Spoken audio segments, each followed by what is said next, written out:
अब आप लोग शांति बनाए रखें। अब हम पूछरी से निवेदन करता हूँ कि आप तो लंबी दूरी से आए हुए हैं। हम तमाम भक्तों को अपने अमृतमय वाणी से आह्वान करेंगे और सभी सत्संग भाइयों बहनों से निवेदन है कि शांत बना के रहेंगे तभी कुछ आप लोग पा सकेंगे। और जो शोरगुल करेंगे चूक गया तो आप सुन भी नहीं पाएंगे। तो मैं अब नवीन बाबा से निवेदन करता हूँ कि तो अपना अमृतमय वाणी से हम भक्तों को आह्वान करें। बोलिए प्रेम से श्री सद्गुरु महाराज की।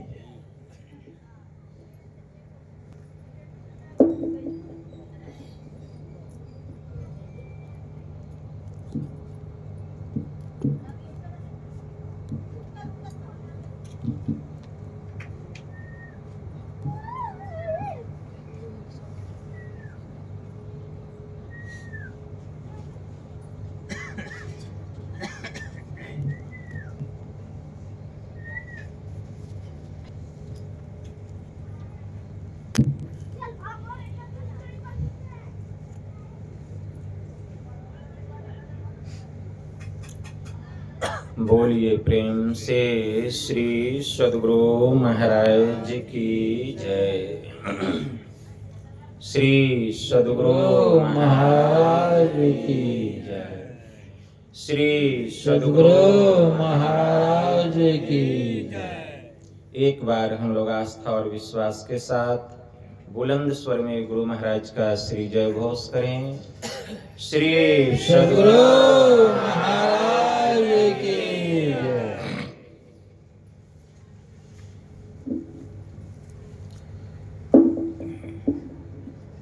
नमामि अमित ज्ञान रूपं कृपालं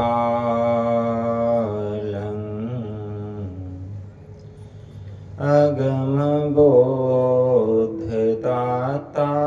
सुबुद्धि निधि विशालम क्षमाशीलयति धीर गंभीर ज्ञानम धर्म कील दृढ़ थीर समधीर ध्यानम जगत त्राणकारी आघारी उदारम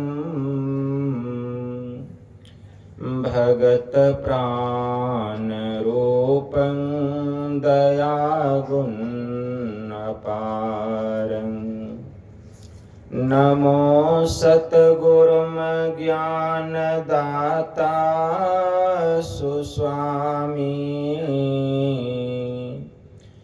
नमामि नमामि नमामि नमामि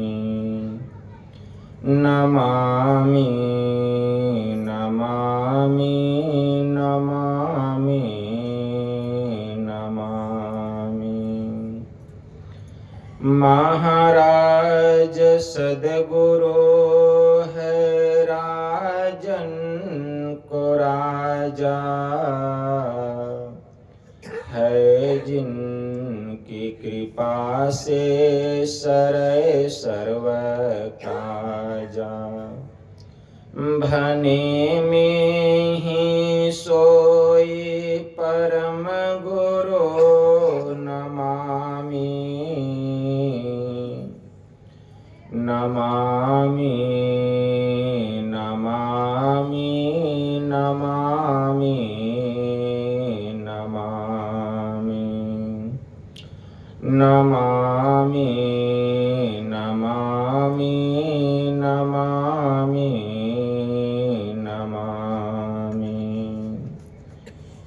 श्री सद्गुरु महाराज की जय। अव्यक्त रूप में परमाराध्य संत सद्गुरु महाराज के पावन कमल चरणों में बारंबार नमन। तीर्थों को भी पावन करने वाले वंदनीय साधु समाज के श्री चरणों में कोटि सह नमन। आदरणीय सत्संग प्रेमी गुरुजनों, भक्तिमती माताओं एवं धर्मशीला बहनों, आप लोगों को सर्वविदित हो चुका है कि यह संतमत सत्संग का आयोजन हमारे श्रद्धेय ज्ञान चंद जी के नाती के छठी के उपलक्ष्य में घर परिवार के समस्त लोगों ने मिलजुल कर बड़े ही हर्षोल्लास के साथ उस बच्चे के उज्जवल भविष्य के लिए यह संतमत सत्संग का आयोजन किए हैं। इस संतमत सत्संग के द्वारा ज्ञान योग युक्त एकमात्र ईश्वर भक्ति का संदेश दिया जाता है, उपदेश दिया जाता है। प्रत्येक प्राणी मात्र को बोध कराया जाता है कि ज्ञान क्या है, योग क्या है, भक्ति क्या है, जीव क्या है, माया क्या है, ब्रह्म क्या है।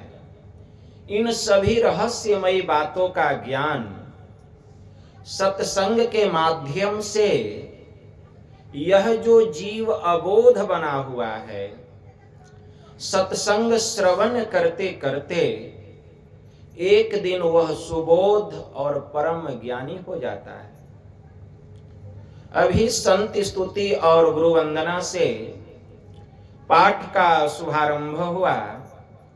हम लोगों ने अति ही मनोयोग पूर्वक भक्ति युक्त ढंग से पाठ का श्रवण किया। तत्पश्चात श्री रामचरितमानस सार सटीक सप्तम सोपान उत्तर कांड से भी हम लोगों ने पाठ का श्रवण किया। कहा भी गया है, रामायण का आदि और उत्तर का अंत, पढ़े पंडित और बूझे संत। संत कबीर ने कहा, ऐसा ज्ञान कोई बिरला बूझे, आग लगे पानी में अंधे को सूझे। बड़ा विचित्र ज्ञान है। अभी हम लोग पाठ के क्रम में सुन रहे थे, भगवान श्री राम के मुखारविंद से अपने नगरवासियों को, अपने अयोध्या वासियों को मानव तन की प्रधानता के संबंध में, उसकी उपाध्यता के संबंध में उपदेश देते हुए भगवान ने अपने नगरवासियों को उपदेश के क्रम में क्या कहा?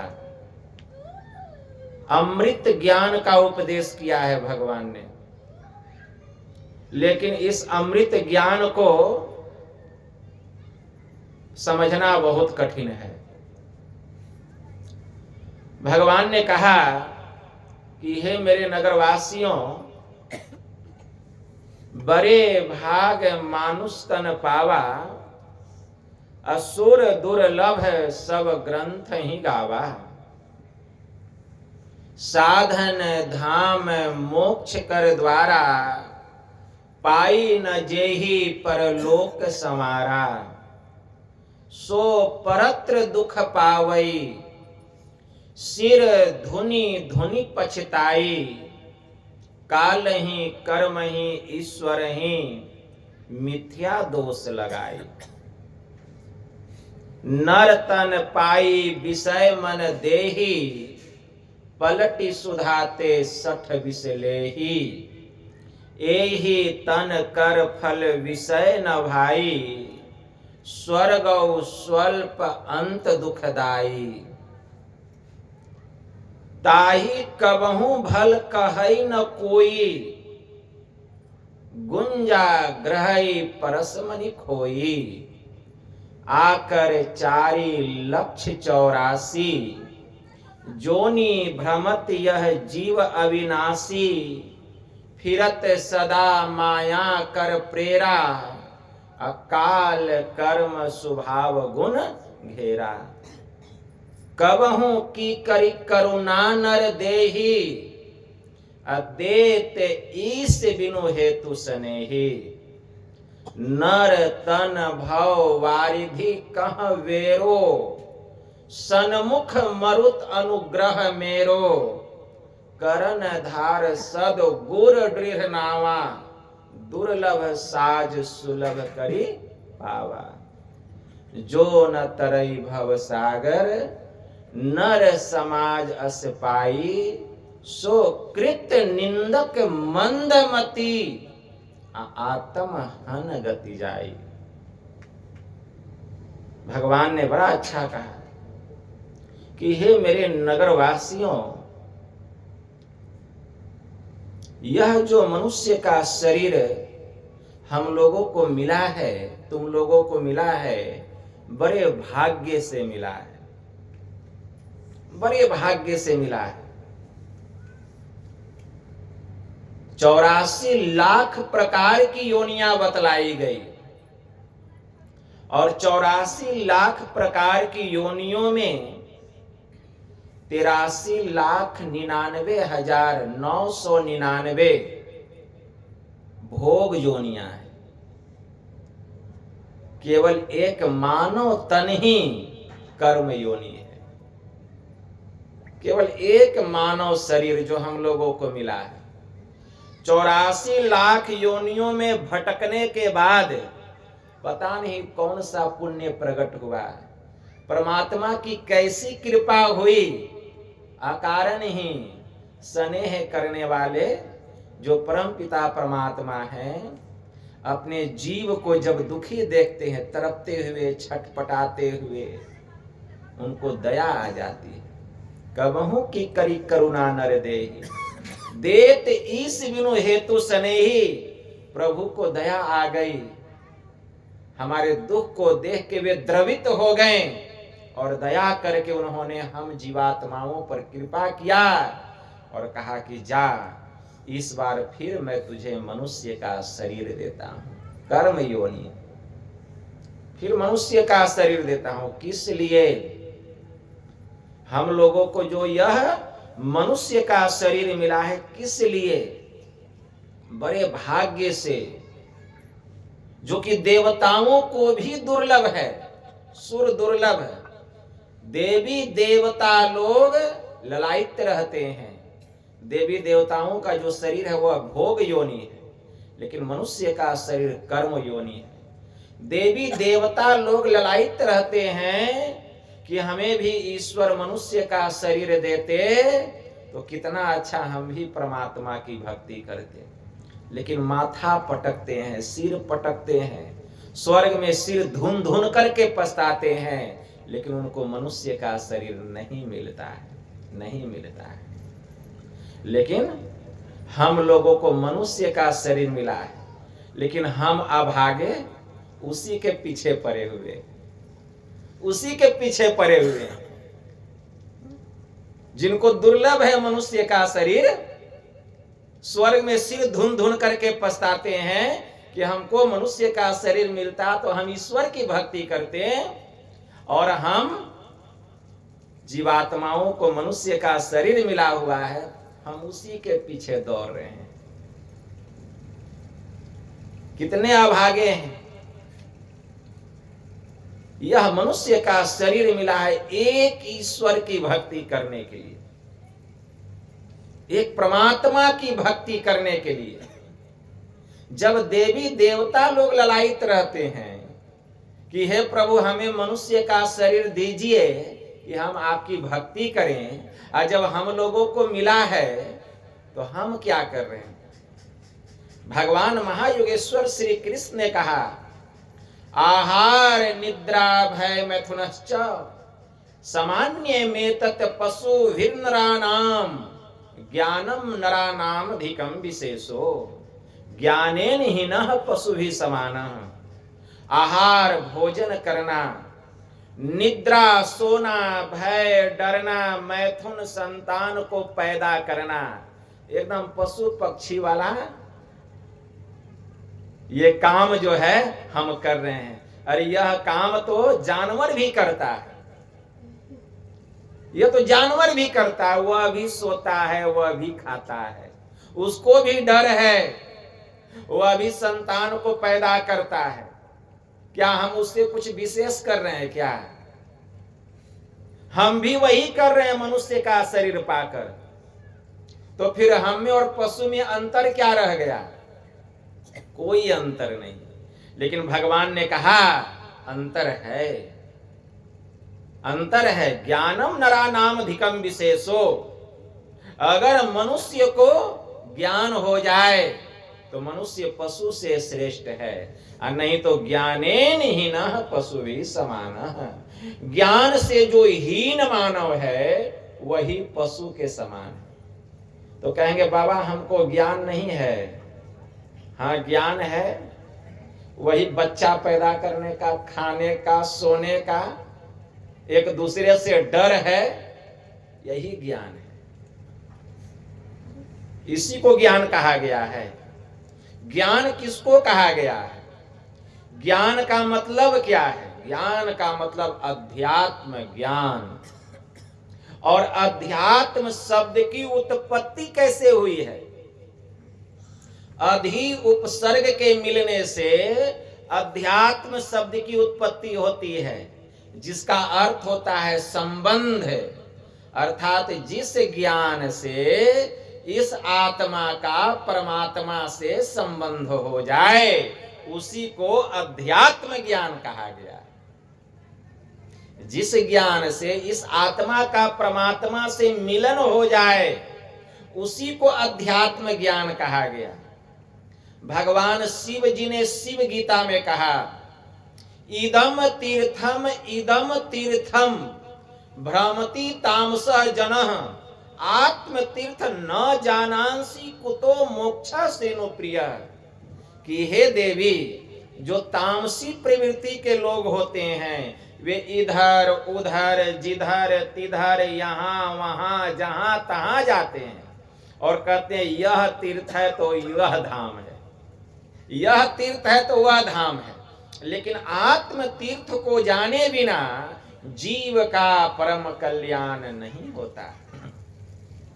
इसीलिए मैत्रेयोपनिषद में मैत्रेय ऋषि ने कहा, उत्तमा आत्मचिंतेव मध्यमम शास्त्र चिंतनम अधम मंत्र चिंता च तीर्थ भ्रांति धमाधम। तत्व का चिंतन करना उत्तम ध्यान है, मतलब अपनी आत्मा को जानने के लिए चिंतन करना उत्तम ध्यान है। शास्त्र का चिंतन करना मध्यम ध्यान है। मंत्र का जप करना यह अधम है और तीर्थों का भ्रमण करना यह अधमाधम है। पर यह उपनिषद मैत्रेयोपनिषद में यह मंत्र आया। आगे मैत्रेय ऋषि ने कहा, पाषाण लोह मणि मृण्मय विग्रहेषु पूजा पुनर्जनन भोग करी मुमुक्षुः तस्माद्यति स्वहृदयार्चारण में कुर्याद बाह्याचरणम परिहरेद पुनर्भवाय। पाषाण मतलब पत्थर, मणि की, मिट्टी की मूर्ति इत्यादि की पूजा करने से मोक्षार्थी को बार बार भोग जन्म की प्राप्ति होती है। इसलिए यति को चाहिए कि मतलब मुमुक्षु को चाहिए कि अपनी आत्मा का पूजन करे, सरांश अंतर मार्गी बने, बाह्य पूजन से अपने को खूब बचा के रखे। इसी के लिए हम लोगों को यह मनुष्य का शरीर मिला है, देव दुर्लभ शरीर। संत तुलसी साहब ने कहा, नर तन दुर्लभ देव को सब कोई कहे पुकार, सब कोई कहे पुकार देव दे ही नहीं पावे। ऐसे मूर्ख जन स्वर्ग की आस लगावे। अरे पुण्य छिन सोई देव स्वर्ग से नरक में आवे। भर में चारों खान पुण्य ताहि रिझावे। तुलसी सतमत तत गहे। अरे स्वर्ग पर करे खंखार। अरे नर्तन दुर्लभ देव को सब कोई कहे पुकार। संतों ने पुकार पुकार करके कहा कि मनुष्य का शरीर देवताओं को दुर्लभ है, दुर्लभ है, दुर्लभ है, लेकिन हम लोगों को सुलभ है, हम लोगों को सुलभ है। प्रभु श्री राम कह रहे हैं, बड़े भाग मानुष तन पावा, असुर दुर्लभ सब ग्रंथ ही गावा। सभी सदग्रंथों ने गाया है कि मनुष्य का शरीर देवताओं को दुर्लभ है। यह मनुष्य का शरीर के भीतर में एक द्वार है, जिसको हरि का द्वार, जिसको मोक्ष का द्वार कहा गया, लेकिन वह द्वार बंद है, उसमें ताला लगा हुआ है। उस द्वार में प्रवेश करने के लिए उसकी कुंजी मतलब चाबी संत सद्गुरु हमें देते हैं, चाबी देते हैं, मतलब जुक्ति बतलाते हैं। भगवान श्री राम ने कहा, साधन धाम मोक्ष कर द्वारा, अपाई न जेहि परलोक समारा। यह मनुष्य का शरीर साधना का घर है, लेकिन इसको हम भोग का घर बना करके रखें। अब भोग भी क्या करेंगे? अंडा इसी शरीर में, मांस मछली मुर्गा मुर्गी गाय गधा कुत्ता बैल सब इसी शरीर में। इस शरीर है कि क्या है? यह जो है कब्रिस्तान नहीं ना है, यह मनुष्य का शरीर है। इसको स्मशान घाट बना दिए। मुर्दा दिया जाएगा आप लोगों को खाने के लिए, मुर्दा खाएंगे, लेकिन मांस मछली खाते हैं। मनु स्मृति में बड़ा अच्छा मंत्र आया है। मनु भगवान कहते हैं, ना कृत्वा प्राणी नाम हिंसा मांस मुत्पद्यते क्वचित, न च प्राणी वध्य स्वर्ग अस्य मान मांसम विवर्जित। जब तक किसी जीव की हम हत्या नहीं करेंगे, मांस की प्राप्ति नहीं होगी। बिना जीव की हत्या किए मांस मिलेगा? नहीं मिलेगा। और जीव की हत्या करके और उसका मांस को भक्षण करके कोई कितना भी पूजा कर ले, पाठ कर ले, हवन कर ले, यज्ञ कर ले, जप कर ले, तप कर ले, उसको स्वर्ग में कौन कहे, नरक में भी मुलायम स्थान नहीं मिलेगा। स्वर्ग तो बहुत दूर की बात है, नरक में भी मुलायम स्थान उसको नहीं मिलेगा। बहुत लोग कहते हैं, बाबा हम खाते नहीं हैं, बना देते हैं। बहुत लोग कहते हैं, बाबा हम ला देते हैं। तो मनु भगवान ने कहा, 8 लोग पाप के भागी बनते हैं, 8 को आत्महत्या का पाप लगता है। अनुमंता विष सीता निहंता कार्य विक्रयी, संस्कर्ता चौपहरता चौखादक चेती घातक। अनुमंता पशु वध करने की आज्ञा देने वाला नंबर 1। विष सीता शस्त्र से मांस काटने वाला नंबर 2। निहंता मारने वाला नंबर 3। कार्य विक्रयी मांस खरीदने वाला नंबर 4 और मांस बेचने वाला नंबर 5। संस्कर्ता मांस खाने के लिए पकाने वाला नंबर 6। चौपहरता मांस खाने के लिए परोसने वाला नंबर 7। चौखादक चेती घातक और उस मांस को खाने वाला नंबर 8। इन 8 को आत्महत्या का ब्रह्म हत्या का पाप लगेगा। उपनिषद में आया है, इन 8 को पाप का भागी बनना पड़ेगा। इसलिए मांस मछली का सेवन नहीं करना चाहिए। अरे मन पवित्र कैसे होगा जब आपका तन ही पवित्र नहीं होगा? मन को पवित्र करने के लिए तन को भी पवित्र करना पड़ेगा। गुरु महाराज की वाणी में आया, दारू गांजा भांग अफीमा तारी चंडू मदक कोकीना असहित तंबाकू नशा है जितने, तजन योग्य तज डारो तितने, मांस मछलिया भोजन त्यागो सतगुण खान पान में पागो, खान पान को प्रथम संहारो, तब रस रस सब अवगुण मारो, नित्य सत्संगति करो बनाई, अंतर बाहर द्वे विधि भाई, धर्म कथा बाहर सत्संगा, अंतर सत्संग ध्यान अभंगा। पहले खान पान का संभाल करना पड़ेगा। मांस मछलिया भोजन त्यागो। हम लोग मांस खाते हैं, मछली खाते हैं। मछली कहाँ रहती है? नदी में, पोखर में, सागर में, महासागर में। वहां क्या करती है? दूध पीती है। जिस मछली को हम खाते हैं वो दूध पीती है पानी में, मुर्दा खाती है मछली। आप देखिएगा, कुत्ता मर गया फेंक दीजिए, मछली खा जाएगी। आपको मरा हुआ कुत्ता दिया जाएगा खाने, खाइएगा। भैंसा मर गया फेंक दीजिए गंगा जी में, मछली खा जाएगी। थूक खखार पेशाब पखाना, जितना गंदा से गंदा मलिन से मलिन पदार्थ है सब मछली खाती है। तो उसके शरीर में मांस क्या का बना जी? अमृत का बना कि दूध घी का बना? और उसी मछली को हम खाते हैं।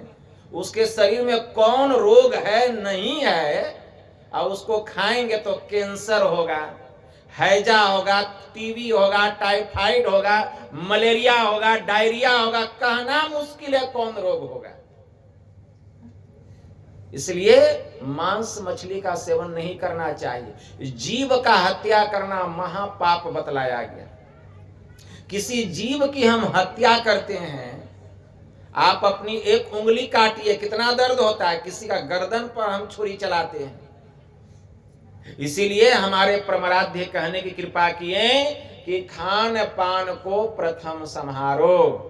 जिस शरीर से हम परमात्मा का भजन करेंगे वह शरीर ही हमारा पवित्र नहीं रहेगा तो हम भक्ति कैसे करेंगे? भक्ति कैसे करेंगे? और उस भक्ति, हमारी जो भक्ति है उसकी पुकार परमात्मा सुनेंगे। यह हुआ मनमुखी भक्ति। इसी को कहा गया विषय मुखी मन ग्रंथ भक्ति। इस भक्ति से काम चलने वाला नहीं है। सबसे पहले अपने शरीर को पवित्र करना पड़ेगा, खान पान को सुधारना पड़ेगा। मांस मछली अंडा गंडा जो खाते उसको बंद कीजिए। गुरु महाराज की वाणी में आया, हमारे गुरुदेव कहते हैं, मांस मछलिया भोजन त्यागो सतगुण खान पान में पागो, खान पान को प्रथम संहारो, तब रस रस सब अवगुण मारो। इसके लिए नित्य सत्संगति करो बनाई। इसके लिए नित्य प्रतिदिन संतों की संगति करनी पड़ेगी, सत्संग करना पड़ेगा। परम पूज्य शाही स्वामी जी महाराज की वाणी में आया, सत्संग बिना सोचो मानव जग में वह ज्ञान कहाँ होगा। जिस ज्ञान की छाया में आकर अपना कल्याण महा होगा। सत्संग में संत वचन रूपी ज्ञान की गंगा बहती है। इसमें अवगाहन यदि न किया तो सतपथ का ज्ञान कहाँ होगा। मुक्ति का मार्ग भक्ति है जो जुक्ति बिना नहीं होती। जुक्ति से यदि भक्ति न किया तो भव से त्राण कहाँ होगा। सत्संग बिना सोचो मानव जग में वह ज्ञान कहाँ होगा। स्वामी ब्रह्मानंद जी महाराज की वाणी में आया, सत्संगत जग सार साधो, असत संगत जग सार रे। काशी नहाए मथुरा नहाए नहाए हरिद्वार रे। चार धाम तीर्थ करी आए मन का नहीं सुधार रे। वन में जाए कियो तप भारी, काया कष्ट अपार रे। इंद्रिन जीत करी न बस अपने, हृदय नाही विचार रे। मंदिर जाए करे नित पूजा, राखे बड़े आचार रे। साधु जन की कदर न जाने, मिले न सृजनहार रे। बिनु सतसंगत ज्ञान न उपजे, कर ले जतन हजार रे। ब्रह्मानंद खोज गुरु पूरा, तब उतरो भव जल पार रे। सतसंगत जग सार साधो, सतसंगत जग सार रे। तो जब तक सत्संग में नहीं आएंगे यह ज्ञान नहीं होगा। गोस्वामी जी ने क्या कहा? नर तन भव बारिधि कह वेरो, सन्मुख मरुत अनुग्रह मेरो। भगवान श्री राम अपने नगरवासियों से कह रहे हैं कि यह जो मनुष्य का शरीर है, यह मनुष्य का शरीर क्या है? यह संसार रूपी सागर को पार करने के लिए नाव है। यह जो संसार है यह भव सागर है। भव सागर, संसार क्या है? भव सागर। और इस भव सागर को पार करने के लिए नाव क्या है? हमारा शरीर। इस भव सागर को पार करने के लिए यह जो शरीर है नौका है। इस भव सागर में जो जल है वह जल क्या है? संसार का विषय, यही जल है। विषय रूपी जल में हम डूब रहे हैं। हमारी नैया जो है वह डूब रही है। नर तन भाव वारिधि कह वेरो, सन्मुख मरुत अनुग्रह मेरो। और अनुकूल हवा, यह क्या है? मेरी कृपा। भगवान ने कहा अनुकूल हवा। अनुकूल हवा क्या है? मेरी कृपा। मेरी कृपा क्या? अनुकूल हवा। तो अनुकूल हवा है क्या? अनुकूल हवा है यह सत्संग। यही है मेरी कृपा। यह सत्संग रूपी अनुकूल हवा में हम लोग सांस ले रहे हैं। गुरु महाराज कहा करते थे कि सत्संग मेरी श्वास है। यही अनुकूल हवा है। जब तक हम सत्संग में बैठे हैं अनुकूल हवा में है। भवसागर में हम डूब नहीं सकते हैं। संत पलटू साहब ने कितना अच्छा कहा, भाग रे भाग फकीर के बालके, कनक रुकामिनी बाघ लागा, हमारी ताही लेंगे, बड़ा पछताएगा, बड़ा बेवकूफ जो तू नहीं भागा। श्रृंगी ऋषियों को तो थे मारी लिए थे, जो लाख त्यागा, दास पलटू कहे बचेगा सोई, जो बैठी सत्संग दिन रैन जागा, वही बचेगा। तो इस अनुकूल हवा में हम लोग बैठे हैं। काल की भी दाल यहाँ गलने वाली नहीं है। और सदगुरु क्या है? कर्णधार। इस मनुष्य शरीर रूपी नाव के मल्लाह हैं। कर्णधार सदगुरु दृढ़ नामा। दुर्लभ साज, यह दुर्लभ साज मनुष्य का शरीर रूपी नाव, परमात्मा की कृपा रूपी अनुकूल हवा, यह सत्संग, संत सदगुरु रूपी मल्लाह, यह अनुकूल साज समान हम लोगों को मिला है।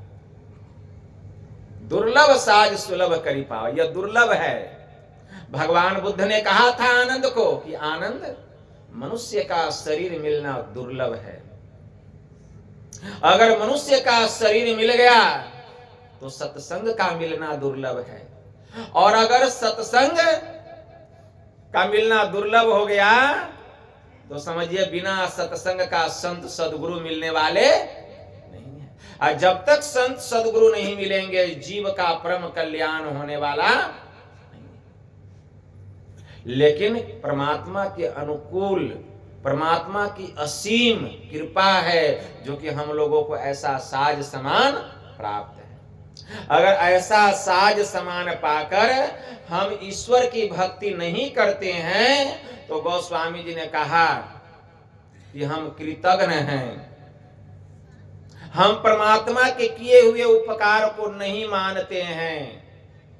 जो न तरई भवसागर नर समाज अस पाई। इतना सुंदर साज समान पाकर अगर इस संसार रूपी सागर को पार करने के लिए हम ईश्वर की भक्ति नहीं करते हैं तो हम कृतज्ञ हैं। हमको आत्महत्या का बहुत बड़ा भारी पाप लगेगा। हम परमात्मा के किए हुए उपकार को नहीं मानते। इसलिए भगवान श्री राम कहते हैं कि यह मनुष्य का शरीर मिला है एक ईश्वर की भक्ति करने के लिए। और यही बात हमारे परमाराध्य कहने की कृपा किए, यही मानुष देह समैया में करूं परमेश्वर में प्यार, कर्म धर्म को जला खाक कर देंगे तुमको तार। यह मनुष्य का शरीर मिला है किस लिए? परमात्मा से प्रेम करने के लिए, उनकी भक्ति करने के लिए। हम ऐसा भक्ति करें, ईश्वर की ऐसी भक्ति करें, ऐसा उनसे प्रेम करें कि कर्म धर्म दोनों जल करके राख हो जाए, खाक हो जाए। कर्म भी और धर्म भी। कहेंगे बाबा धर्म को जलाना क्या जरूरी है? कहते कर्म धर्म को जला खाक कर देंगे तुमको तार। लोग तो बहुत धर्म के लिए अनुष्ठान करते हैं, लेकिन गुरु महाराज क्या कहते हैं? कर्म धर्म मतलब पाप और पुण्य दोनों को जला करके राख कर दो, क्योंकि पाप और पुण्य दोनों जीव के लिए बंधन का कारण है। पाप अगर लोहे का बंधन है तो पुण्य जो है वह सोने की जंजीर है, यह सोने का बंधन है। अगर सोने के जंजीर से आपको बांध दिया जाए तो सुख मिलेगा कि दुख मिलेगा? तो कहेंगे बाबा दुख मिलेगा। तो पाप पुण्य दोनों बंधन का कारण है, पाप पुण्य दोनों से छूटना पड़ेगा। कैसे छूटेंगे? उपाय क्या है? तो हमारे गुरुदेव कहने की कृपा किए, तह जाओ जहां प्रगट मिले वे तब जानो है स्नेह, स्नेह बिना नहीं भक्ति होती है, कर लो साचा। इसके लिए वहां जाना पड़ेगा जहां जाने से परमात्मा की सच्ची भक्ति होती है। अगर तुम कहते हो कि हमको परमात्मा से सच्चा प्रेम है, स्नेह है, कि कहने मात्र से नहीं होगा। गुरु महाराज कहने की कृपा किए कि करता जो नित्य अभ्यास न विश्वास है तो क्या। केवल कहने से काम नहीं चलेगा, खूब विश्वास है लेकिन अभ्यास करते नहीं हैं। इसीलिए हम तब ही समझेंगे तुमको परमात्मा से सच्चा स्नेह है जबकि तुम वहां जाओगे। तह जाओ जहां प्रकट मिले तब जानो है स्नेह। तब हम जानेंगे कि तुमको स्नेह है। इसके लिए वहां जा करके दिखाओ। केवल स्नेह स्नेह की बहुत प्रेम है, बहुत प्रेम है कहने से नहीं होता है। इसके लिए क्या करना पड़ेगा? गुरु महाराज कहने की कृपा किए, स्थूल सूक्ष्म कारण महाकारण केवल्यहु के पार। उस प्रियतम के पास अगर पहुंचना चाहते हो, उसको पाना चाहते हो, उससे मिलना चाहते हो, तो पांचों मंडलों को पार करना पड़ेगा। ऊंचा पंथ, वह रास्ता बहुत ऊंचा है, बहुत ऊंचा। संत कबीर साहब की वाणी में आया, कितना ऊंचा है? लंबा मार्ग दूरी घर, विकट पंथ बहुमार, कहो संतो क्यों पाइए दुर्लभ हरि दीदार। बहुत लंबा रास्ता है, बहुत लंबा रास्ता। गुरु महाराज की वाणी में आया, स्थूल सूक्ष्म कारण महाकारण केवल्यहु के पार। पांचों मंडलों को पार करना पड़ेगा, लेकिन द्वार कहां है? तो गुरुदेव कहते हैं सुषमन तिल हो। वहां से रास्ता प्रारंभ हुआ है। सुषमन तिल हो, सुषुम्ना में प्रवेश करना पड़ेगा। पिलतन भीतर, उसके भीतर में प्रवेश करना पड़ेगा, पिलना पड़ेगा। होंगे सबसे न्यार। गुरु महाराज की वाणी में आया, सुषमन तिल हो पिलतन भीतर, होंगे सबसे न्यार। ब्रह्म ज्योति ब्रह्म ध्वनि को धार धरी, ले चेतन आधार, तन में पिल पांचों तन पारा, तब जा पाओ प्रभु सार। तो सुषुम्ना में प्रवेश करना पड़ेगा। मार्ग वहीं से है, रास्ता वहीं से है। भगवान श्री राम ने इसी की ओर इशारा किया, साधन धाम मोक्ष कर द्वारा। इस शरीर के भीतर में एक द्वार है जिसको मोक्ष का द्वार कहा गया। उसी को हमारे परमाराध्य कहते हैं सुषुम्न तिल हो। सुषुम्ना में प्रवेश करना पड़ेगा। कैसे प्रवेश करेंगे? पता ही नहीं है कि सुषुम्ना है कहाँ। लोग बाहर ही बाहर दौड़ लगा रहे हैं, बाहर बाहर दौड़ रहे हैं, लेकिन सुषुम्ना जिसमें पिलना है, जिसमें प्रवेश करना है, वह बाहर में नहीं है। जिस सुषुम्ना में प्रवेश करके हम पांचों मंडलों को पार करके परमात्मा से जाकर के मिलेंगे, वह बाहरी दुनिया में है ही नहीं, वह हम सबके भीतर में है। तो बाहर में क्या भटक रहे हैं? क्यों भटकता फिर रहा तू ऐ तलाशे यार में, रास्ता सहरग में है दिलबर पे जाने के लिए। सहरग मतलब सुषुम्ना में। बड़े उच्च कोटि के फकीर हो गए संत तुलसी साहब। उसमें फारसी भाषा का प्रचलन था, जिसको फारसी भाषा में सहरग कहा गया, उसी को संस्कृत भाषा में सुषुम्ना कहा गया, उसी को नासाग्र कहा गया। उसी के संबंध में भगवान शिव जी ने ब्रह्मा जी से कहा है, परियो योग सिखोपनिषद। योग सिखोपनिषद में मंत्र आया है। भगवान शिव जी ब्रह्मा जी से कह रहे हैं कि हे ब्रह्मा जी, सुषुम्नायम यदा योगी क्षणे कंपी तिष्ठति, सुषुम्नायम यदा योगी क्षणार्धम्पि तिष्ठति, सुषुम्नायम यदा योगी सुनलग्नो लवनाम्बुवत, सुषुम्नायम यदा योगी लीयते क्षीर निर्वत, भिद्यते च तदा ग्रंथि छिद्यन्ते सर्व संशया, क्षीयन्ते परमाकाशे ते यान्ति परमाम गतिम। भगवान शिव जी ने ब्रह्मा जी से कहा कि हे ब्रह्मा जी, सुषुम्ना में जब जोगी एक क्षण भी ठहरता है, सुषुम्ना में जब जोगी आधा क्षण भी ठहरता है, सुषुम्नायम यदा योगी क्षणार्धम्पि तिष्ठति, मतलब सुषुम्ना में जब जोगी आधा क्षण भी ठहरता है।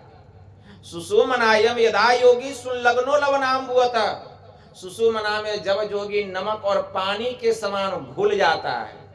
सुषुम्नायम यदा योगी लीयते क्षीर निर्वत, सुषुम्ना में जब जोगी दूध और पानी के समान मिल जाता है। परिणाम क्या होता है? भिद्यते च तदा ग्रंथि छिद्यन्ते सर्व संशया, तब उसकी हृदय ग्रंथि का भेदन होता है। स्थूल शरीर से जीवात्मा सुरत चार अंतःकरण की इंद्रियां मन बुद्धि चित्त और अहंकार के संग निकलता है और उस सूक्ष्म द्वार में, उस सुषुम्ना में प्रवेश करता है, उस सुषुम्ना में प्रवेश करता है और ब्रह्म ज्योति और ब्रह्म नाद के धार को पकड़कर भिद्यते च तदा ग्रंथि छिद्यन्ते सर्व संशया, क्षीयन्ते प्रमाकाशे ते यान्ति प्रमाम गतिम। और उस सुषुम्ना में प्रवेश करके ब्रह्म ज्योति और ब्रह्म नाद के धार को पकड़ करके यह सुरत, यह चेतन आत्मा सीधे परमात्मा के परम पद को प्राप्त करता है। इसीलिए गुरुदेव ने कहा सुषुम्न तिल हो पिलतन भीतर। उस सुषुम्ना में प्रवेश करना पड़ेगा। उस प्रेमी प्रियतम को पाना चाहते हैं, उसके पास जाना चाहते हैं, तो सुषुम्ना में प्रवेश करना पड़ेगा। लेकिन कितने लोगों को पता है कि सुषुम्ना कहाँ है, वह स्थान कहाँ है? खूब बोलबम बोलबम बोलबम कर रहे हैं, लेकिन पता ही नहीं है कि भगवान शिव जी जिस सुषुम्ना की चर्चा भगवान ब्रह्मा जी के पास करें, वह सुषुम्ना है क्या, जिसमें प्रवेश करने से जीव को परम शांति की प्राप्ति होती है। जीव ब्रह्म ज्योति और ब्रह्मनाद को पकड़कर वह परमात्मा के परम धाम में जाता है। वह सुषुम्ना है क्या, कहां वह स्थान है, पता ही नहीं है। भेद यह गुप्त पाना किसी ग्रंथ से है असंभव, असमझ लो किसी संत से। इस ज्ञान को अगर पाना है तो संतों के शरण में जाना पड़ेगा, उनका पैर दबाना पड़ेगा, उनका झाड़ू पोछा करना पड़ेगा, उनकी खिदमत करनी पड़ेगी, उनकी लंगोटी साफ करना पड़ेगा, धोती साफ करना पड़ेगा, बहुत उनकी खिदमत करनी पड़ेगी। तब कहीं जाके वे प्रसन्न होंगे और तब कृपा करेंगे। भगवान महायोगेश्वर श्री कृष्ण ने अर्जुन से कहा था कि हे अर्जुन, तद्विधि प्राणिपातेन परिप्रश्नेन सेवया उपदेशयन्ति ते ज्ञानम ज्ञानिन अश्व तत्वदर्शिनः, कि तत्वदर्शी महापुरुषों के शरण में जा, उनको दंडवत प्रणाम कर, कुछ दिनों तक उनकी चाकरी कर, खिदमत कर, नौकरी कर, गुलामी कर। जब तेरी गुलामी से वे प्रसन्न हो जाएंगे तब तुझे इस विद्या का रहस्य बतलाएंगे। और इस रहस्य को जानकर जब तू ध्यान करेगा तो पहले तुझे अपना ज्ञान होगा, तदंतर मेरे स्वरूप की पहचान होगी और तू सदा के लिए सारे दुखों से मुक्त हो जाएगा। तो खिदमत करनी पड़ेगी, ऐसे महापुरुषों के शरण में जाना पड़ेगा, वही इस विद्या को बतलाएंगे। इसीलिए संत तुलसी साहब की वाणी में आया, दिल का हुजरा साफ रख, जाना के आने के लिए। अरे ध्यान गैरों का उठा उनको बिठाने के लिए। एक दिल लाखों तमन्ना, उस पे ज्यादा हवस, फिर ठिकाना है कहां उसको टिकाने के लिए। नकली मंदिर मस्जिदों में जाए सद अफसोस है, अरे कुदरती मस्जिद का साकिन दुख उठाने के लिए। यह हमारा शरीर कुदरत का बनाया हुआ मंदिर है, कुदरत का बनाया हुआ, परमात्मा का बनाया हुआ मंदिर है। इसको जिंदा खुदा का घर कहा गया, यह जो हमारा शरीर है। क्यों?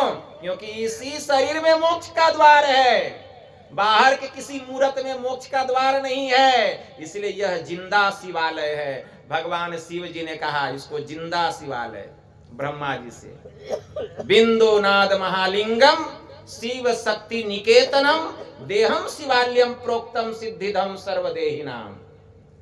यह ब्रह्मा जी, बिंदु और नाद महालिंग है। इस शरीर को शिवालय कहते हैं। भगवान शिव ने कहा यह जो शरीर है यह शिवालय है, क्योंकि इस शरीर को मैंने बनाया है और यह शरीर हमारा घर है। बिंदु रूप में इसमें शक्ति का वास है और नाद रूप में मेरा वास है। शिव शक्ति निकेतनम, देहम शिवालयम प्रोक्तम, इस शरीर को ही शिवालय कहते हैं। सिद्धिधम सर्वदेही नाम, और सभी प्राणियों को इसी शरीर के भीतर में सिद्धि मिलती है, बाहर में नहीं मिलती है। इसीलिए संत तुलसी साहब की वाणी में आया, मुर्शिदे कामिल से मिल, सिद्क और सबूरी से तकी, जो तुझे देगा फहम सहरक को पाने के लिए। इसके लिए मुर्शिदे मतलब सच्चे संत सदगुरु रूपी बादशाह से जा करके मिलो। कैसे? सिद्क और सबूरी से, सच्चाई और संतोष से मिलो। अहंकार भर के जाते हैं, कितना अहंकार रहता है लोगों को। अहंकार रखेंगे उस ज्ञान को नहीं ले पाएंगे। सिद्क और सबूरी, सच्चाई और संतोष से जाकर के मिलो। संत मिलन को जाइए, तजिए ममता अभिमान, ज्यों ज्यों पग आगे बढ़े कोटिन यज्ञ समान। जो तुझे देगा फहम सहरक को पाने के लिए, उस सुषुम्ना का रहस्य बतलाएंगे, भेद बतलाएंगे। गो स्वातिन हो कुसादा, जो करे कुछ दीन अमल, ला इलाह इल्लल्लाह अल्लाहु अकबर पे जाने के लिए। बेहोशी इंसान से यह ख्याल जुदा है, जाहिर है अरे मोहम्मद बातिन में खुदा है। वह हम सबके भीतर में है, उसको कहां ढूंढ रहे हैं?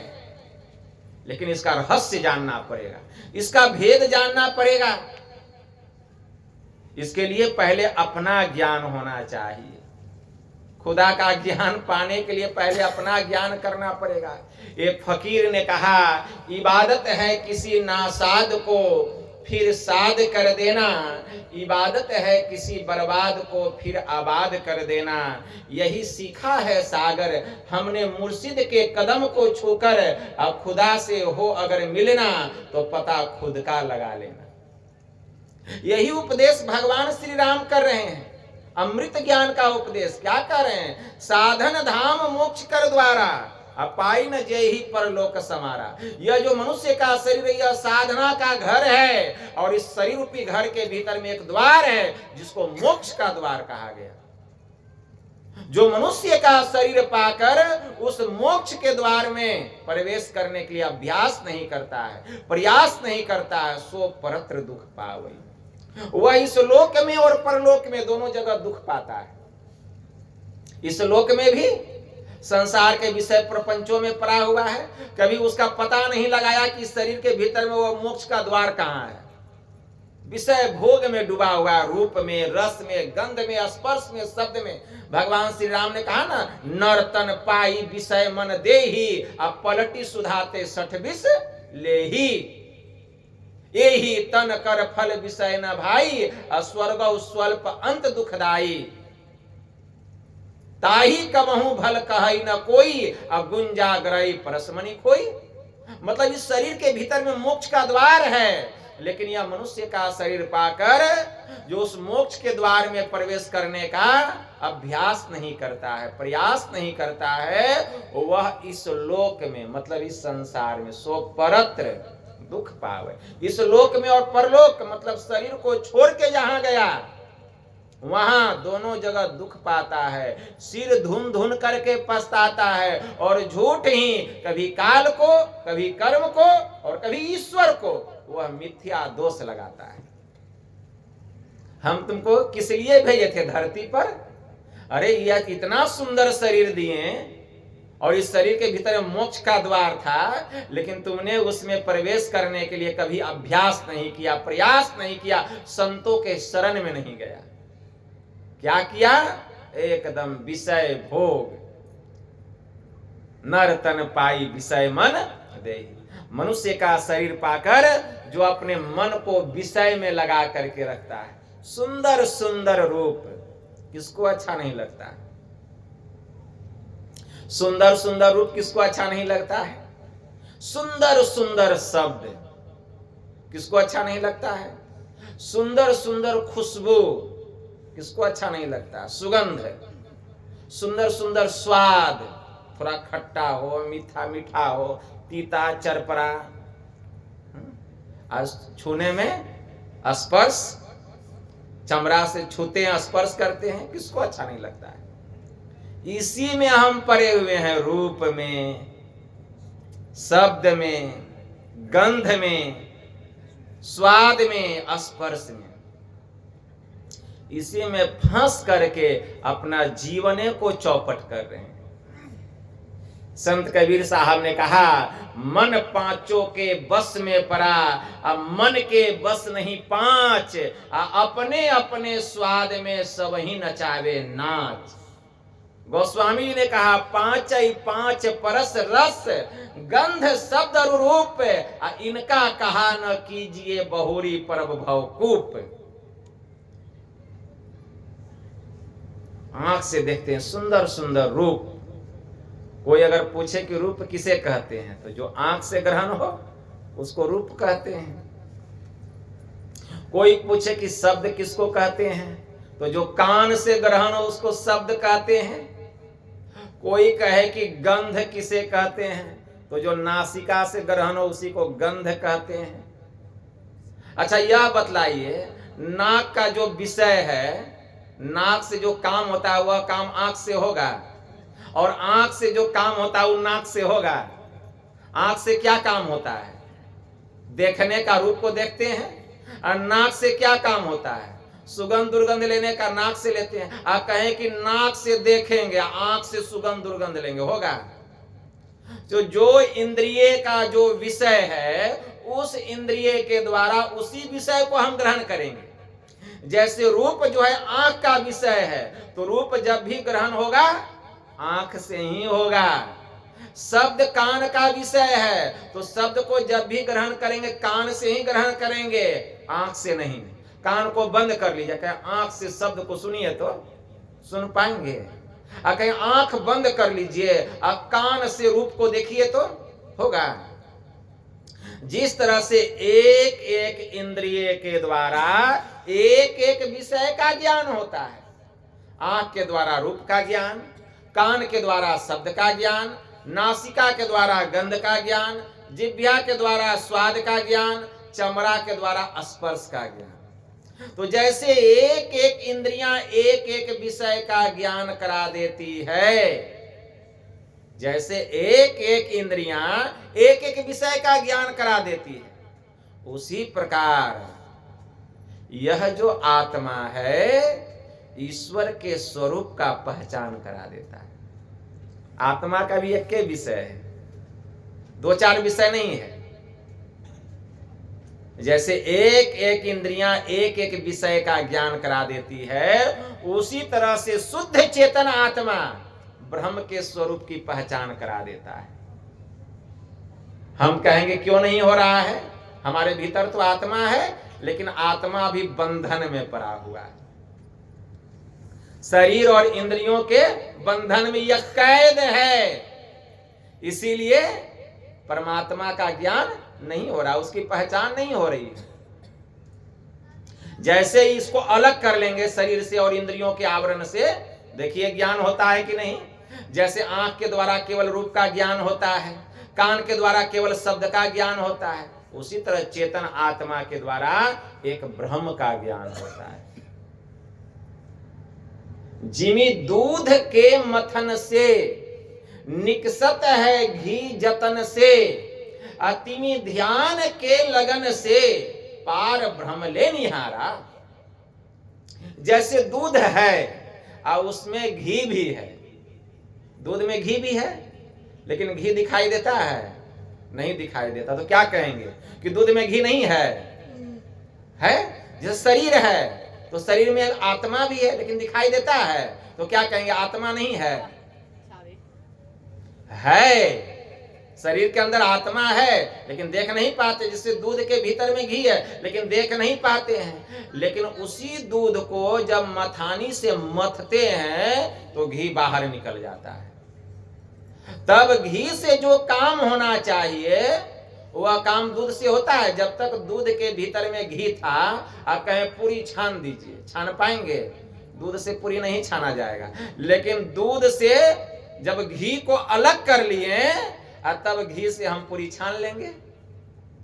तो अब घी से जो काम होना चाहिए हो जाएगा। लेकिन जब तक घी दूध में था तब तक उससे जो काम होना चाहिए था पूरी छानने का नहीं हो रहा था। उसी प्रकार जब तक आत्मा शरीर के भीतर में रहेगा तब तक परमात्मा का ज्ञान नहीं होगा। जैसे ही शरीर से आत्मा को अलग कर लेंगे तब जो आत्मा के द्वारा ज्ञान होगा परमात्मा की पहचान होगी। कैसे अलग करेंगे? कैसे अलग करेंगे? क्या हत्या कर लें? हत्या करेंगे तो आत्मा अलग हो जाएगा? नहीं होगा। एक ही शरीर नहीं, आत्मा जो है 5 शरीरों के भीतर में है। 4 जड़ शरीर है और एक केवल्य शरीर। ये 5 शरीर के भीतर है। जब 5 शरीरों से अपने को अलग कर लेंगे, गुरु महाराज ने कहा ना, ब्रह्म ज्योति ब्रह्म ध्वनि को धरी धरी ले चेतन आधार, तन में पिल 5 तन पारा, जा पाओ प्रभु सार। तो 5 शरीरों से अपने को अलग करने के लिए बाहर में दौड़ेंगे, अपने भीतर में दौड़ना पड़ेगा, पिलना पड़ेगा। इसके लिए सुषमन तिल हो पिल तन भीतर। इसके लिए पहले सुषुम्ना में प्रवेश करना पड़ेगा। रास्ता वहीं से प्रारंभ हुआ है, वही मार्ग है, वहीं से रास्ता का शुरुआत हुआ है। हमारे गुरु महाराज की वाणी में आया, नुकते सफेद सन्मुख झलके झलाझली, अरे सहरग में नजर थिर कर तज मन की चंचली। संतों ने कही राह यही शांति की असली, अशांति को तू जो चाहता तो तज और जो नकली। बताइए, गुरु महाराज भी कह रहे हैं शांति को पाना चाहते हैं लेकिन नकली को त्यागना नहीं चाहते। अब गुरु महाराज क्या कहते हैं? शांति को तू जो चाहता तो तज और जो नकली। तो जब तक नकली को नहीं त्यागेंगे शांति की प्राप्ति कैसे होगी? नकली को त्यागना पड़ेगा और असली को पकड़ना पड़ेगा। लेकिन नकलीये का त्याग नहीं हो रहा तो असली को कैसे पकड़ेंगे? संतों ने कही राह यही शांति की असली, शांति का असली यही मार्ग है। शांति को तू जो चाहता तज और जो नकली, यह जानता कोई राज दो। कौन? गुरु की शरण जो ली। एक गुरु और दूसरा शिष्य। यह जानता कोई राज दो गुरु की शरण जो ली, इनके सिवान आन जो मद मान चलन ली। अति दीन हो के जिसने सत्संग सुमति ली, अपने को सोई में ही गुरु शरण में। यही बात ना भगवान श्री राम कह रहे हैं जी, कि साधन धाम मोक्ष कर द्वारा, पाई न जय ही परलोक समारा। सो परत्र दुख पावई, सिर धुनि धुनि पछताई। काल ही कर्म ही ईश्वर ही मिथ्या दोष लगाई। जो यह काम नहीं करता है वह इस लोक में और परलोक में सिर धुन धुन करके पछताता है, और व्यर्थ ही वह कभी काल को, कभी कर्म को और कभी ईश्वर को झूठा ही दोष लगाता है। हम भेजे थे क्या करने, या तुम क्या करने लग गए। भगवान श्री राम ने कहा कि यही तन कर फल विषय न भाई, स्वर्ग स्वल्प अंत दुखदाई। अगर इस शरीर को पाकर कोई बहुत सुंदर सुंदर कामों को करता है, बहुत सुंदर शुभ शुभ कामों को करता है,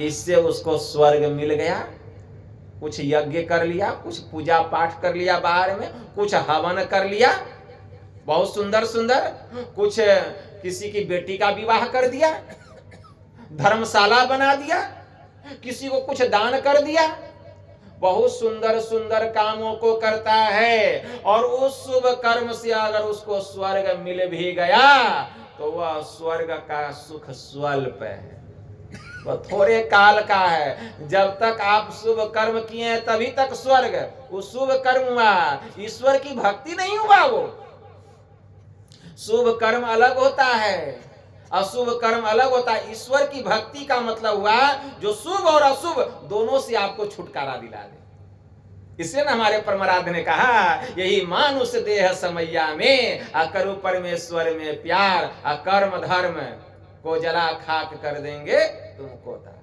तो अगर हम बहुत शुभ शुभ कर्मों को करते हैं और उस कर्म के प्रभाव से, शुभ कर्मों के प्रभाव से हम स्वर्ग चले भी गए, तो स्वर्ग का सुख कैसा है? स्वल्प। जितना दिन तक हम शुभ कर्म किए हैं उतना ही समय तक स्वर्ग का सुख है। जैसे वह पुण्य समाप्त हुआ, जैसे ही वह पुण्य समाप्त हुआ, स्वर्ग से तुरंत ढकेल दिया जाएगा। स्वर्ग स्वल्प अंत दुखदाई, अंत में नरक में जाना पड़ेगा आपको। लोग पाप और पुण्य दोनों करता है, तो पाप का फल क्या होता है? पाप का फल भोगने के लिए कहां जाना पड़ता है? नरक में। और पुण्य का फल भोगने के लिए स्वर्ग में।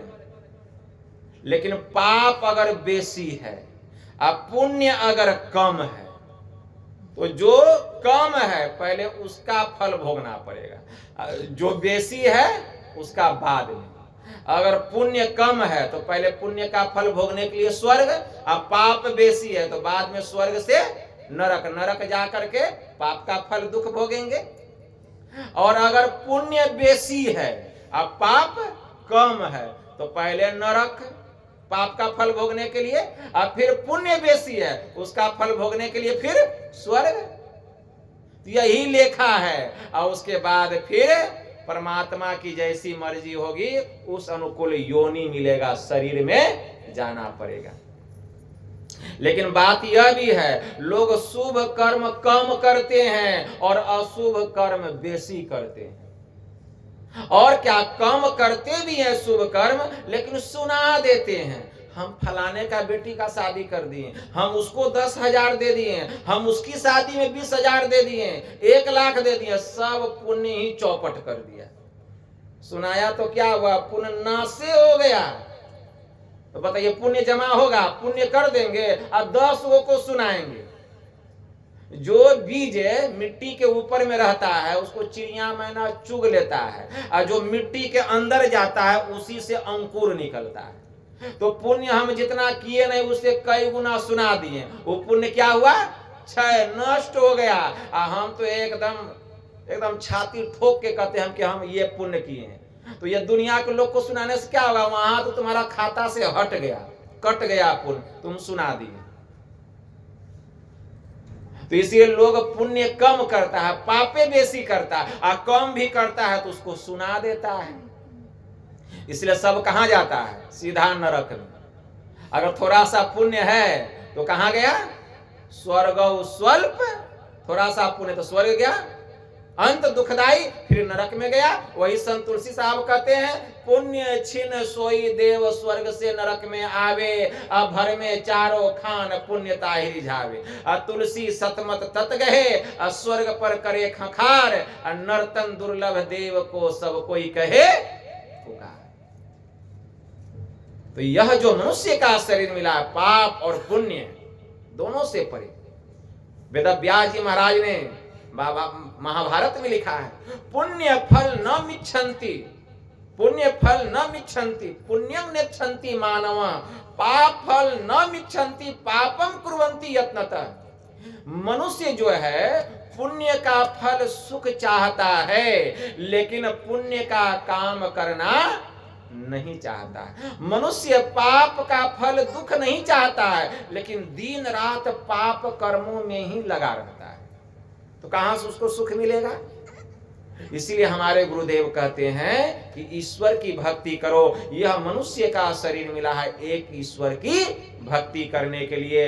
हमारे गुरुदेव कहते हैं कि सुषुमन तिल हो पिल तन भीतर, उस सुषुम्ना में प्रवेश करो। कैसे प्रवेश करेंगे? विधि क्या है उसमें प्रवेश करने की? उसके लिए एक नाम का जप करना पड़ेगा, एक रूप का ध्यान करना पड़ेगा, एक नाम का जप। जो गुरु मंत्र बतला दे उसी मंत्र का जप करना है। और गुरु मंत्र जो है सभी मंत्रों का राजा है, गुरु मंत्र। गोस्वामी जी ने लिखा, अनेक कोटि मंत्राणी अचित व्याकुल कारणम, मंत्र गृह प्राप्त मेकम स्याद सर्व सिद्धिधम। संसार में करोड़ों मंत्र है, करोड़ों मंत्रों में अगर चित्त को लगा करके रखेंगे तो यह चित्त स्थिर होने के बजाय, शांत होने के बजाय व्याकुल हो जाएगा। इसलिए मंत्र गृह प्राप्त में कम स्याद सर्व सिद्धिधम। इसलिए गुरु प्रदत्त विधि से जो मंत्र का जप करना है, यह सभी प्रकार की सिद्धियों को देने वाला है। तो गुरु महाराज जो मंत्र बतला दिए उस मंत्र का जप करना, मनोयोग पूर्वक जप करना। जपते जपते मनोयोग पूर्वक जपते जपते जब मन मंत्र में लग जाए, मतलब मंत्र कैसा होना चाहिए? जो मन को त्राण दे दे। ऐसा नहीं कि जप कर रहे हैं, जप करते करते मनोयोग पूर्वक मन से मानस जप कर रहे, जप कर रहे हैं करते करते मन भाग गया और दुकान में जाके गप करने लगा, फलाने आदमी से यह गप कर रहे हैं। तो अब जप छूट गया, अब गप लगा, फिर होश आया हम तो जप कर रहे थे। तो ऐसे जप नहीं होना चाहिए। जहां जहां मन भाग जाए, मन को वहां से समेट के जप में लगाना चाहिए। इसीलिए बड़ा एकाग्र होकर के जप करना है। संत तेतरदास जी महाराज की वाणी में आया, सुमिरन ऐसा कीजिए पवन पानी न डोल, तीनों नयन लगाई दे गुरु चरणन की ओर। संत मलुकदास ने कहा, सुमिरन ऐसा कीजिए दूजा लखे न कोए, ओठ न फरकत देखिए प्रेम राखिए गोय। ऐसा सुमिरन होना चाहिए। ओठ भी हिलना डुलना नहीं चाहिए, अंदर में जीभ भी हिले डोले बोले तोले नहीं, एकदम मुंह बंद, जीभ भी भीतर में एकदम चुपुर चुपुर नहीं करना चाहिए, एकदम बंद आंख बंद मुंह बंद, मनोयोग पूर्वक एकदम शांत होकर बैठना चाहिए और मन को जप में लगा देना चाहिए। ऐसा लगे कि हमारा शरीर बैठा हुआ है और हमारा मन जप में लगा हुआ है। मन पर बहुत अंकुश रखना चाहिए, देखना चाहिए कि जप हो रहा है कि नहीं, मन कहीं भाग तो नहीं रहा है। जो एकदम जप कर रहे हैं, जप कर रहे हैं मनोयोग एकाग्रता पूर्वक, तन थीर मन थीर वचन थीर, सुरत निरत थीर होए, तब प्राणी पावे कछुक, नहीं तो रहे विषय रस मोए। संत कबीर साहब ने कहा, जा विषया संतन तजत मूढ़ता ही लपटात, जा नर डारी बमन करत स्वान स्वाद सो खात। जिस विषयों को संतों ने कै समझ करके त्याग कर दिया, उसी में विषय भोगी लोग कुत्ते के जैसा ठीक है ना। जैसे कोई बच्चा कै कर देता है तो कुत्ता देखते हैं, आप देखिएगा ना, नाक मुंह सिकोड़ करके चले जाइएगा, उल्टी आ जाएगा। लेकिन कुत्ता आता है देखते हैं बड़ा चाव से चाट चाट के खाता है, उसको कितना आनंद आता है। उसी प्रकार विषय है, यह जो विषय है उसी कै के जैसा है। तो संतों ने जिस विषय को कै समझ करके त्याग कर दिया, उसी कै रूपी विषय को भोगी लोग स्वान के जैसा चाट चाट के खाता खाता, इसी में सुख है। उससे होगा जप, उससे होगा ध्यान, नहीं होगा। तो जा विषया संतन तजत मूर्ता ही लपटात, जा विषया संतन तजत मूर्ता ही लपटात। मूर्ख लोग उसमें लिपटे हुए हैं, लेकिन जो संत महात्मा है उसको त्याग कर दी। जहां नर डारी बमन करत स्वान स्वाद सो खात। इसलिए जप कैसा होना चाहिए, तन थीर मन थीर, शरीर को एकदम स्थिर रखना है, मन को स्थिर, सूरत थीर, सूरत को अत्यंत संलग्नता के साथ है, कहते हैं अत्यंत संलग्न हो। हम लोग जब स्तुति करते हैं तो कहते हैं ना एकदम संलग्न हो करके, तन थीर मन थीर वचन थीर सूरत निरत थीर होए। निरत का मतलब होता है संलग्नता के साथ जप में लगाना है। जब कुछ देर तक हमारा मानस जप हो जाए, जिसका मानस जप 2 मिनट भी ठीक ठीक हो जाएगा, देखिएगा गुरु का रूप उसके सामने आ जाएगा, मंत्र संबंधी रूप आ जाएगा। मंत्र पर से मन को हटा के रूप में लगा देना चाहिए, मन भागे समेट के लगाना चाहिए। कुछ देर तक रूप में मन को लगा करके रखिए, एकदम हूबहू अपने इष्ट को देखना है, हूबहू देखना है, मन भागे नहीं। तब इष्ट पर से भी मन को हटा देना है, और तब दृष्टि साधना। अब रूप भी हट गया, अब रूप हट गया, आंख बंद है, तब क्या बचा, अंधकार बच गया। वहां आंख बंद है, अंधकार बच गया। संत शिव नारायण स्वामी जी महाराज की वाणी में आया, निहारो यारो गुरु मूर्ति की ओर, अब गुरु मूर्ति सुरति बीच निरखो। गुरु मूर्ति, मूर्त भी हट गया, सुरति, सुरत क्या है, सामने में जो अंधेरा है यही है सूरत है। और सुरति बीच निरखो, इस अंधकार के मध्य में, कहा, गुरु निर्दिष्ट स्थान पर जहां गुरु महाराज बतलाए हैं देखने के लिए, वहां एकदम निरखो, मतलब संलग्नता के साथ सिमटी हुई निगाह से देखो। देखो आंख खोल के, आंख बंद करके, सिमटी हुई निगाह से देखना है। कितना सिमटी हुई निगाह से, अब कहें सिमटी निगाह से, तो सुई के छेद में डोरा जब डालते हैं, सुई के छेद में डोरा पिरोए हैं, सुई के छेद में डोरा पिरोए हैं, तो जब सुई के छेद में डोरा पिरोते हैं तो दृष्टि को कितना सूक्ष्म बनाते हैं, और धागा को भी समेटते हैं। तो सूरत धागा है, सूरत क्या है, धागा, मतलब मन रूपी धागा को समेट करके, मन के संग में सूरत है, मन के संग में सूरत है, मन के संग में सूरत है, तो मन रूपी धागा को समेट कर और सिमटी हुई निगाह से जहां हमारी दृष्टि रहेगी वहीं मन रहेगा, जहां दृष्टि रहेगी वहीं मन रहेगा। और सुई के छेद को सिमटी हुई निगाह से देखते हैं। बगल से कोई व्यक्ति चला जाए, अब कोई पूछे कि फलाने आदमी को देखेगा, नहीं अभी आपके सामने से गुजरा, तो कहे हम तो सुई के छेद में डोरा पिरो रहे थे। अरे तो डोरा जो पिरो रहे थे तो गया तो सामने से, तो आप नहीं देखें, क्यों, आपकी दृष्टि जो बिखरी हुई थी वह सिमट गई, जो बिखरी हुई थी सिमट गई।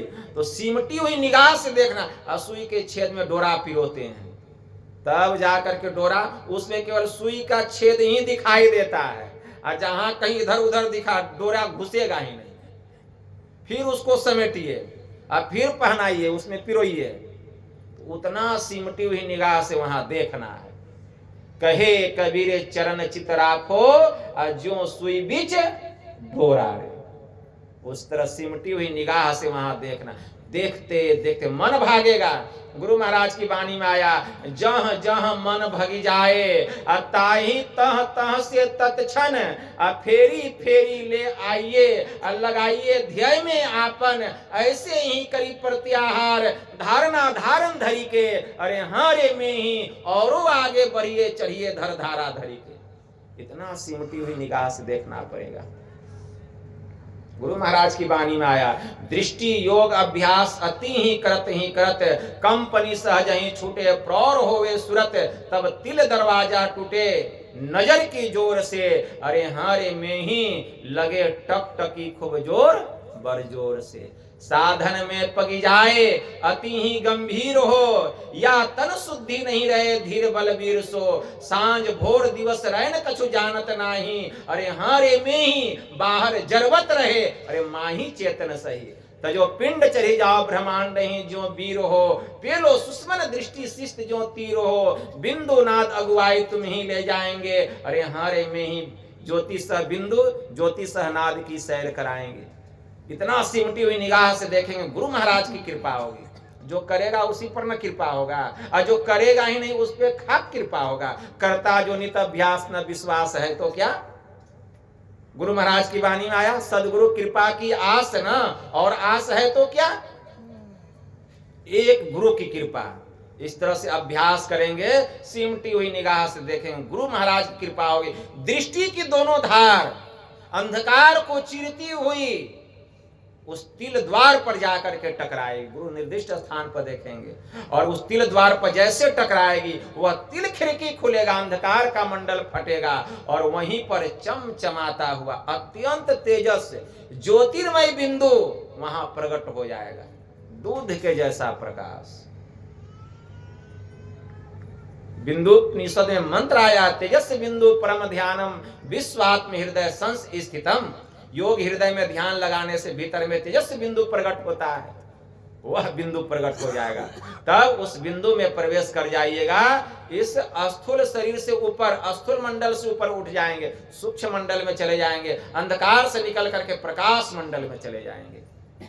तब देखिए वहां कैसा आनंद है, वहां कैसा सुख है, कैसी शांति है, वहां का नजारा कैसा है, वहां का जलवा कैसा है।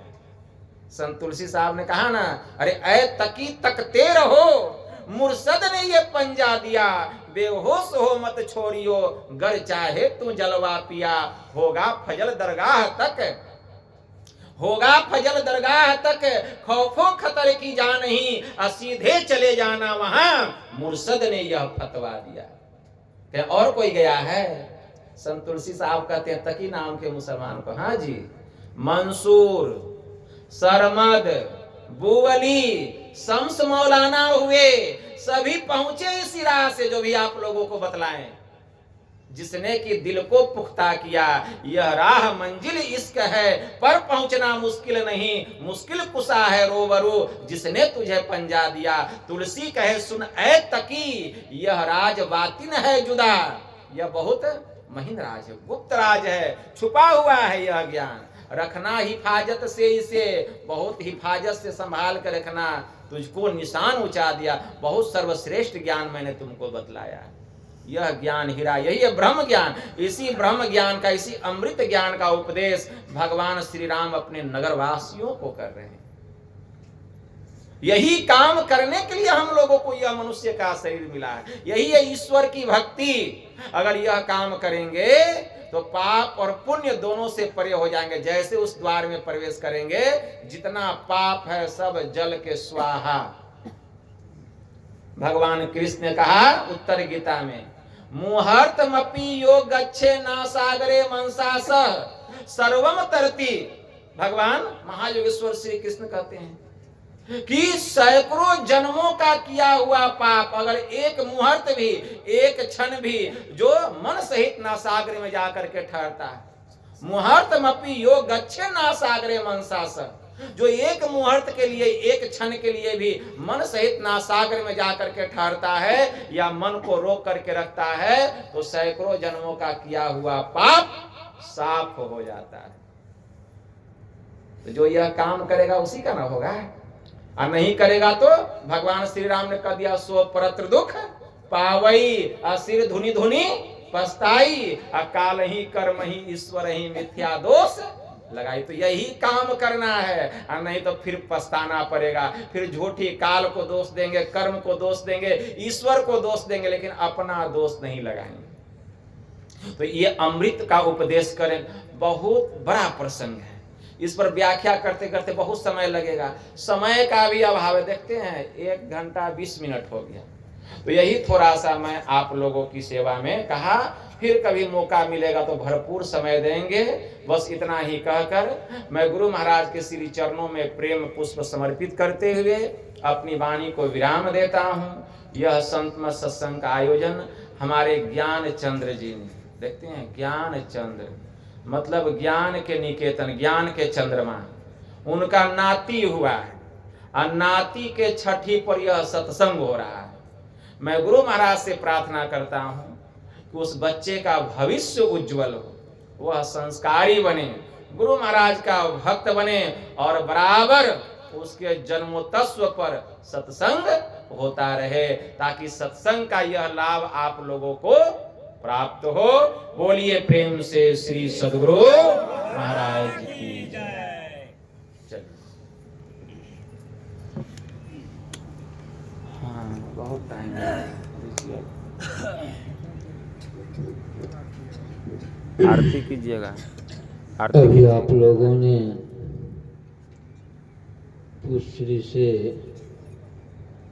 अमृत वाणी का श्रवण किए। यही अमृत है, यही अमर बनाता है। जो अपने हृदय में लोग कहते हैं कि अमृत पी के आए, अमृत कोई दूसरा नहीं है, अमृत वही है, बातों की बात अमृत है संतों की पास।